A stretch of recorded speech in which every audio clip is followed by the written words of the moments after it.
The story begins with a young man named Ricky, who has been sentenced to 10 years in prison for murder. In a normal prison, serving 10 years would have been difficult, but possible. The problem is, this isn't an ordinary prison. It's a prison of the future. After the year 2001, governments around the world privatized their prison systems. That means every prison is controlled like a private business, where the wardens rule with absolute power. These greedy men treat prisoners like slaves, using them for profit without caring whether they live or die. But none of them have any idea who has just entered their prison. A bus carrying new inmates passes through multiple security checkpoints before arriving at the prison's maximum security section. Like every other inmate, each prisoner is ordered to state his name and crime before entering. Everything goes normally until one prisoner steps forward. His name is Ricky, and he has been sentenced to 10 years for murder. Ignoring the guard's instructions, Ricky calmly walks straight through the metal detector. Suddenly, the alarm begins ringing. The guards immediately believe he's hiding a weapon and order him to stop. They perform an X-ray scan, expecting to find something dangerous. Instead, they're completely shocked. The scan reveals 5 bullets still lodged inside Ricky's chest. One of the guards stares at him in disbelief and asks, "Why didn't you have them removed?" Ricky simply smiles and replies, "I kept them as a reminder. As long as I'm alive, they'll stay with me." At that moment, everyone realizes Ricky is no ordinary prisoner. Anyone else would have died long ago, yet he stands there without showing even the slightest sign of pain. We're then introduced to the prison's power structure. The entire prison is divided into 4 separate blocks, and each block is controlled by a captain personally chosen by the warden. Above everyone stands the warden himself, the most powerful man inside these walls. Beneath him is the assistant warden, who controls the prison whenever the warden is away. Meanwhile, inside one of the prison blocks, an elderly inmate is being brutally bullied by several prisoners. They destroy a small wooden train he spent countless hours carving by hand for his son. The other prisoners watch in silence. Nobody dares step in. The old man is only days away from being released on parole. But Samuel, the ruthless right-hand man of the prison captain, threatens him. "You'll leave this prison only when I allow it." Those words push the old man over the edge. Furious, he grabs a wood-cutting tool and tries to attack Samuel. Samuel reacts instantly. He catches the old man and slashes his face with terrifying force. The old man's screams echo through the prison, bringing the guards running. But instead of helping the victim, they protect Samuel. As Samuel walks away, Ricky suddenly steps into his path. Samuel loses his balance and falls directly onto a large nail sticking out of the ground. He lets out a horrifying scream. His men rush to help him, but instead of attacking Ricky, they decide saving their boss comes first. They carry Samuel away before he bleeds to death. Although Samuel survives, one of his eyes is permanently destroyed. Lying in the prison infirmary, burning with rage, Samuel swears that Ricky will pay for what happened. Samuel's hatred for Ricky only grows stronger after losing one of his eyes. He wants Ricky dead as quickly as possible. But one of his men tells him there's no need to get his own hands dirty. Instead, they can unleash Mad Dragon. Mad Dragon is one of the most feared prisoners in the entire facility. He's unbelievably powerful, dangerously violent, and has an uncontrollable appetite. He's currently locked in solitary confinement because he once ate the warden's horse. The very next day, Samuel bribes several guards and secretly arranges for Mad Dragon to be released. His only mission is simple: kill Ricky. At the same time, the elderly prisoner is called out of his cell by a guard. For a brief moment, he believes he's finally being released. Instead, he's given devastating news.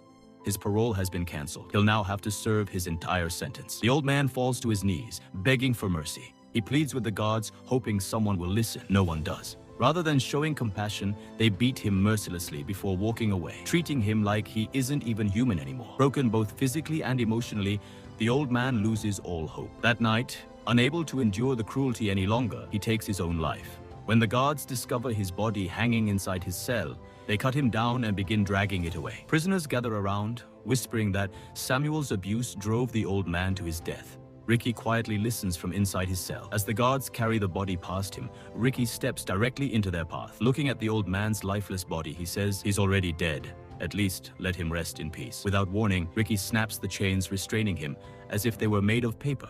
He then picks up the broken wooden train the old man had carved for his son and carefully repairs it. But it's already too late. The child who was waiting for that gift will never see his father again. The anger building inside Ricky becomes impossible to contain. That night, as the violent storm rages outside, Ricky trains alone in the pouring rain, practicing his martial arts with complete focus. He understands one thing: if he wants to survive inside this prison, he'll have to fight every single day. Otherwise, he'll end up just like the old man. The following morning, all the prisoners are ordered into the shower area. Suddenly, the guards force everyone else to leave. Only Ricky remains behind. A few moments later, Mad Dragon enters. The giant prisoner wastes no time. Before Ricky can react, Mad Dragon throws a devastating punch that sends him flying across the room. At first, Ricky has no intention of fighting back, but the moment he realizes this man has been sent to murder him, everything changes. With a single explosive punch, Ricky strikes Mad Dragon directly in the stomach. The impact is so overwhelming that his internal organs burst from his body. Mad Dragon dies instantly. Watching such a terrifying opponent fall in a single blow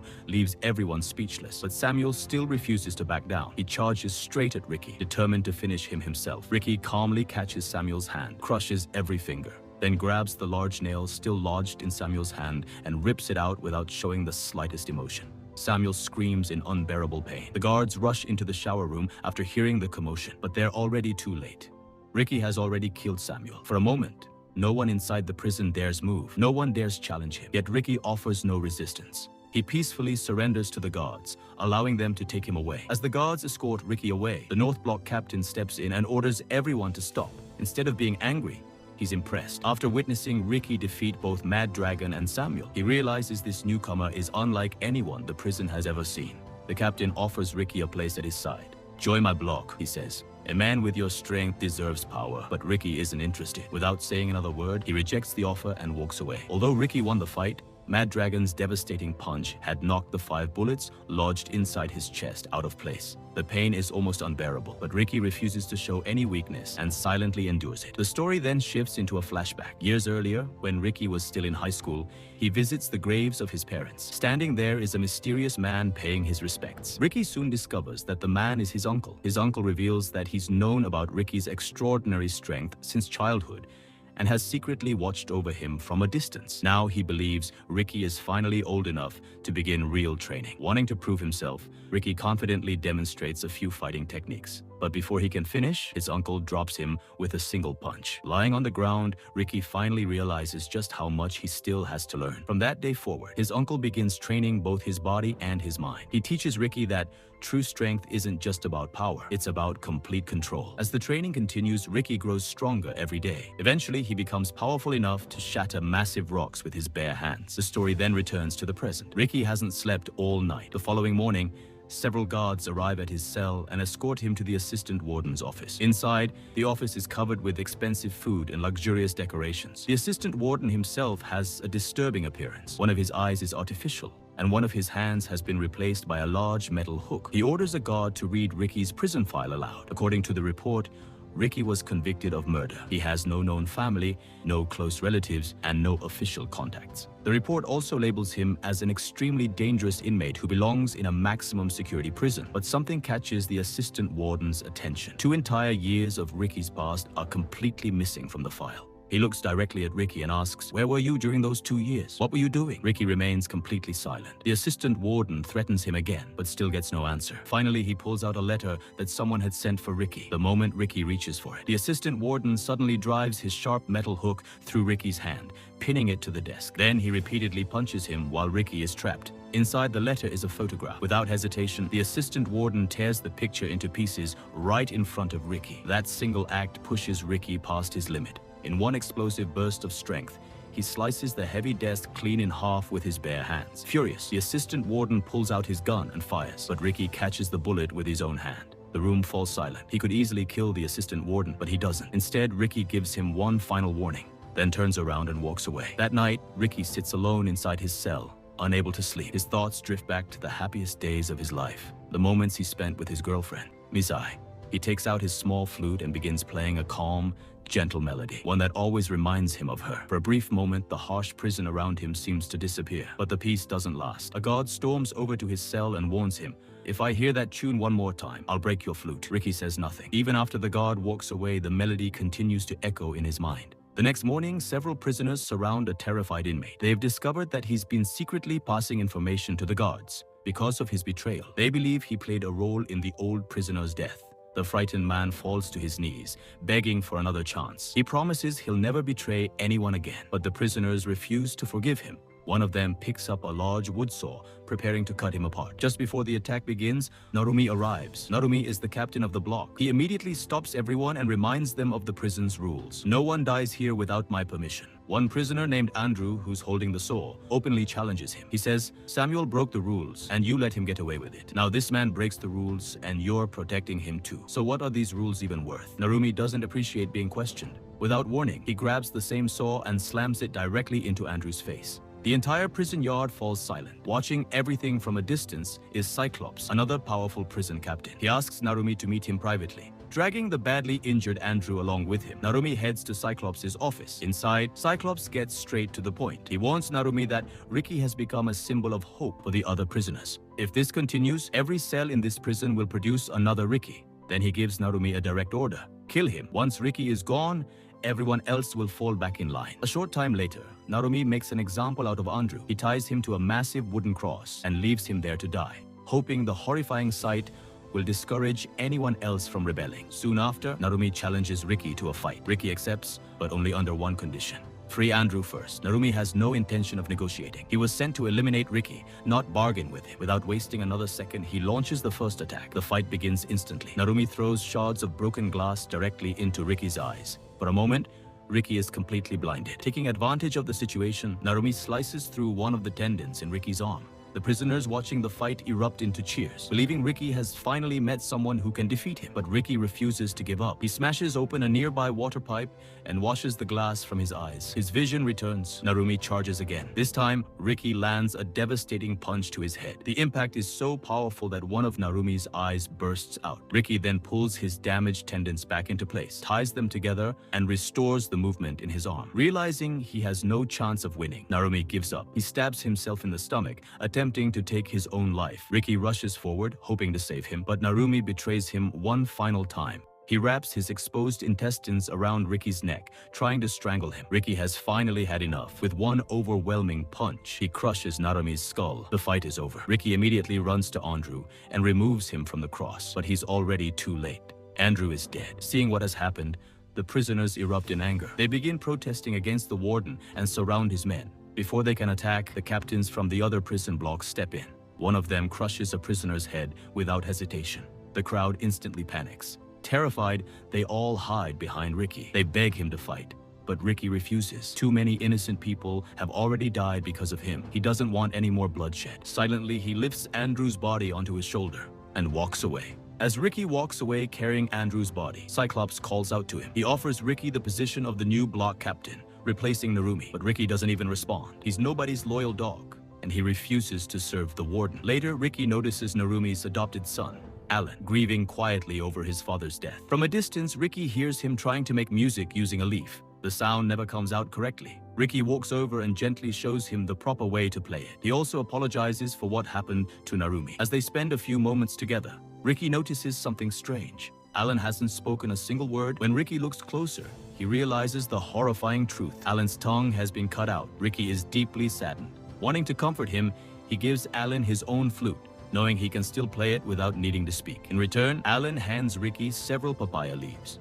Surprised, Ricky asks where he got them. Growing those plants is strictly forbidden inside the prison. That's when Alan reveals the prison's darkest secret. Hidden behind the prison walls, the authorities are secretly cultivating OPM, a dangerous narcotic. Standing nearby, Wong Chuk quietly overhears their entire conversation. Now that Ricky knows the truth, he has become a serious threat. Soon, the remaining 3 block captains gather for an emergency meeting to decide what should be done about him. Wong Chuk comes up with a plan. He calls Alan over and tells him, Ricky killed your father. It's time to take revenge. To fuel Alan's anger even more, they show him Narumi's skinned body and falsely claim Ricky was responsible. But Alan refuses to believe them. He knows Ricky isn't capable of something so cruel. Furious that his manipulation has failed, Wong Chuk kills Alan on the spot. He throws the body onto the ground as if it were nothing more than garbage. Prisoners quickly gather around the scene. A short time later, Ricky arrives. The moment he notices his flute lying beside the body, he immediately realizes the victim is Alan. This time, something inside him finally breaks. He can no longer watch innocent people die because of this prison. At that moment, Ricky makes up his mind. He will show no mercy to anyone responsible. Not long afterward, the prison's fire alarm suddenly begins blaring throughout the entire facility. Chaos erupts everywhere. Wong Chuk rushes outside and discovers the source of the emergency. Ricky has set the entire OPM plantation on fire. Years of illegal work are reduced to ashes within minutes. Watching everything burn sends Wong Chuk into an uncontrollable rage. Determined to end Ricky once and for all, he attacks a pressure point he calls Ricky's dead point. The strike leaves Ricky writhing in agony. Every prisoner watches, believing this time Ricky is truly going to die. As Ricky collapses in agony, every prisoner believes his death is only moments away. Meanwhile, Cyclops receives shocking news. The warden is scheduled to arrive the very next day. If he discovers everything that's happened inside the prison, Cyclops knows his own future is finished. But then something impossible happens. Ricky slowly recovers from the deadly pressure point attack. Wong Chuk is left completely stunned. No one should have been able to survive that technique. Even so, Ricky's enemies are determined to make sure he doesn't live through the night. Later, someone drives sharp needles through Ricky's body and stitches him up like a sack of flour. Kitamakura prepares to finish him off once and for all. Just then, an emergency announcement echoes across the prison. Any inmate who isn't inside their cell immediately will be shot on sight. Without hesitation, the guards open fire. But their real target is Ricky. He barely escapes the hail of bullets and manages to reach a nearby room. For a moment, it seems he's safe. Then the entire room begins filling with wet cement. Ricky smashes through the heavy iron gate and escapes before being buried alive. In the process, he even saves Kitama. Instead of feeling grateful, the prison officials are furious to see Ricky alive again. Soon, the cement covering Ricky's body hardens completely. His body becomes stiff like solid stone, and he crashes onto the floor with a heavy impact. Seeing this, Cyclops gives an urgent order. Erase every piece of evidence. The warden arrives tomorrow. I'll deal with him first. Then I'll deal with these prisoners. The following morning, every guard lines up to welcome the warden. Hours pass under the scorching sun. There's still no sign of him. Some exhausted guards even begin falling asleep while standing. Suddenly, a vehicle pulls into the prison. Everyone instantly snaps to attention. The warden has finally arrived. His spoiled son steps out with him. While walking across the entrance, the boy slips on the carpet and falls. The warden coldly asks, "Who laid this carpet?" Without hesitation, Cyclops grabs a random prisoner and pushes him forward. "Sir, he did." The warden doesn't question it for a second. He reaches out and gouges out the prisoner's eyes as punishment. Then he turns back to Cyclops. "What happened here while I was away?" The question leaves Cyclops drenched in sweat. Unable to hide the truth completely, he admits that several prisoners rebelled, forcing them to kill a few inmates. The warden remains calm. "Prisoners die every month. Cheap labor isn't easy to replace." Then his expression hardens. "Just don't let them die from hunger or disease. Keep them alive so they can keep working." He accepts everything he's heard until he learns that someone destroyed the entire OPM farm. The moment he hears that, his rage becomes uncontrollable. Only Ricky's death will satisfy him now. At that moment, Ricky is still trapped inside a solid shell of hardened cement. But the instant the warden steps into the prison, Ricky shatters the thick layer surrounding his body and bursts free. Before anyone can react, he grabs the warden by the throat. He's seconds away from killing him, when Kitama suddenly attacks from behind with a crushing kick that sends Ricky flying. Kitama immediately chains Ricky's arms to the prison bars and begins beating him without mercy. Then he grabs Ricky's head and squeezes with terrifying force. Blood starts pouring from Ricky's head. Another second, and his skull would have been crushed completely. But Ricky fights back. With one devastating punch, he smashes Kitama's jaw apart like a watermelon. Seeing Kitama defeated, the warden presses a hidden button. Instantly, the prison ceiling begins lowering like a massive hydraulic press. Ricky throws all of his strength into trying to stop it. But after everything he's already endured, his body is reaching its limit. To make things even worse, the warden fires a powerful stun gun that sends 100,000 volts through Ricky's body. The massive shock weakens him even further. Blinded by his obsession with killing Ricky, the warden forgets one important detail. Kitama is still trapped inside the crushing chamber. Realizing he's been betrayed, Kitama desperately turns to Ricky for help. He begs him to save his life. Ricky survives the trap, but Kitama is crushed beneath the enormous hydraulic press. The moment the warden presses another control button, Ricky charges straight toward him. Instead, the floor suddenly opens beneath Ricky's feet. He falls into a deep pit. Later, Ricky is dragged back in heavy chains and brought before every prisoner. The warden orders the inmates to bury him alive. Some prisoners refuse. They protest, saying they won't help murder an innocent man. Without hesitation, the warden orders those prisoners to be shot. Terrified by what they've witnessed, the remaining inmates have no choice. One by one, they begin covering Ricky with dirt. Then the warden makes a cruel announcement. 7 days from now, we'll dig him back up. If he's still alive, every one of his crimes will be forgiven. But everyone knows it's a lie. Buried without food or water, No one could possibly survive that long. The guards leave a narrow pipe near Ricky's face so he can breathe. Then they completely bury him beneath the ground. As the days pass, the entire prison talks about only one person, Ricky. Everyone believes he's already dead. Then something unbelievable happens. A soft melody begins rising from beneath the earth. It's Ricky, playing his flute underground. The prisoners are stunned. Against all odds, he's still alive. Nearby, a stray dog wanders past the burial site. Wong Chuk kills the animal without hesitation. Then he stuffs its liver into Ricky's breathing pipe, cutting off his oxygen supply. At that moment, the story shifts into another flashback. We see Ricky's girlfriend, Misai. One day, while walking home from the library, she accidentally witnesses a group of men dealing drugs. The criminals notice her immediately. She tries to escape, but they capture her and drag her to a hotel. They plan to assault her before killing her. The moment Misai regains consciousness, she manages to break free. Fearing what will happen if she's caught again, she climbs onto the rooftop and jumps to her death. When Ricky learns what happened, grief turns into uncontrollable rage. He hunts down the drug dealer responsible. The man opens fire, hitting Ricky multiple times, but Ricky keeps moving forward. Ignoring every bullet, he kills the dealer with his own hands. That single act of revenge is the reason Ricky was sentenced to 10 years in prison. 7 days finally pass. The time has come to dig Ricky back out of the ground. Using a large excavator, the warden orders the burial site to be opened. Moments later, Ricky's body is pulled back to the surface. Everyone assumes he's dead, but when they check his pulse, they discover he's still breathing. The warden immediately realizes one thing. Ricky isn't an ordinary human. A man like him could be far more valuable alive than dead. Instead of executing him, the warden throws him back into prison. Later, while reviewing Ricky's file once again, the warden notices that several details are still missing. He confronts Ricky directly. "What are you hiding from us? Tell us the truth, or these men will kill you," no matter how brutally he's tortured. Ricky refuses to say a single word. Yomi quickly realizes that force alone won't make him talk. So he crushes several razor blades into tiny pieces and stuffs them into Ricky's mouth. Then he forces Ricky's mouth shut and repeatedly slaps him across the face. Every strike drives the blades deeper, tearing the inside of Ricky's mouth apart. Blood pours from his lips. Even through unbearable pain, Ricky refuses to break. Eventually, they throw him back into his cell without food or water. That night, another prisoner secretly brings Ricky something to eat. The small meal gives him just enough strength to recover. Unfortunately, a prison informant witnesses everything. He immediately reports it to the guards. Soon afterward, Cyborg storms into the prisoner's cell. He beats the man mercilessly before dragging him all the way to Ricky's cell. The guards repeatedly order Ricky to open the door. He doesn't respond. So Cyborg and the guards force their way inside. The moment Ricky realizes that the prisoner who secretly fed him has been killed, his anger explodes. He launches himself at Cyborg and beats him without holding back. Cyborg barely manages to escape with his life, but the other prisoners are already chasing him. They catch him and brutally beat him in return. Within minutes, the entire prison erupts into chaos. A full-scale riot breaks out between the prisoners and the guards. While the prison falls apart around him, the warden continues his routine inspection, completely unaware of the uprising. During the inspection, he overhears one prisoner making a disrespectful remark about his son. Without hesitation, the warden cuts off both of the prisoner's hands.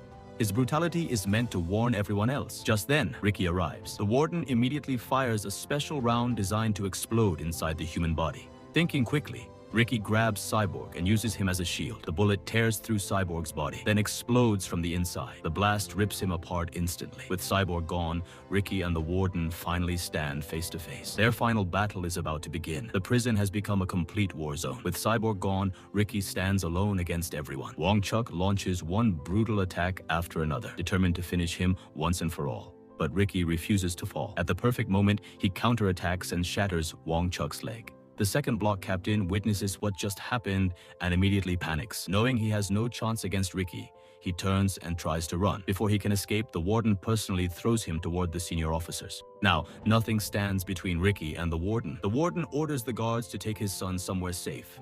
As soon as the boy is gone, Ricky charges forward and lands a crushing punch. But something is wrong. The warden doesn't even flinch. Not a single scratch appears on his body. Then, before Ricky's eyes, the warden begins transforming. His human appearance disappears, revealing a monstrous form hidden beneath. The shocking truth is finally exposed. Just like Ricky, the warden also possesses superhuman powers. To use them, he must transform into this terrifying creature. Ricky throws another devastating punch straight into the monster's stomach.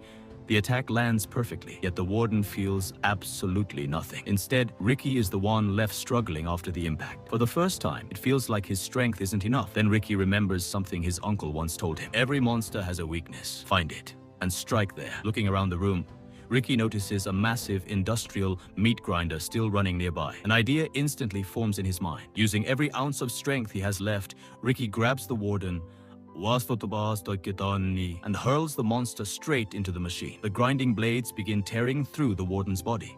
Even then, the monster refuses to give up. He reaches out, trying to drag Ricky into the grinder with him. Blood quickly floods the entire room. Still, Ricky refuses to let go. With one final surge of strength, he forces the warden deeper into the machine. Seconds later, only the monster's head remains. Ricky picks it up and walks outside. The guards and prisoners are still fighting when Ricky appears before them. Holding up the warden's severed head, he tells everyone, "The warden is dead. You are all free now." Without another word, Ricky unleashes one final strike. The prison walls collapse. A path to freedom opens before every prisoner. And with that, Ricky's story comes to an end. I hope you enjoy this movie. Thanks for watching.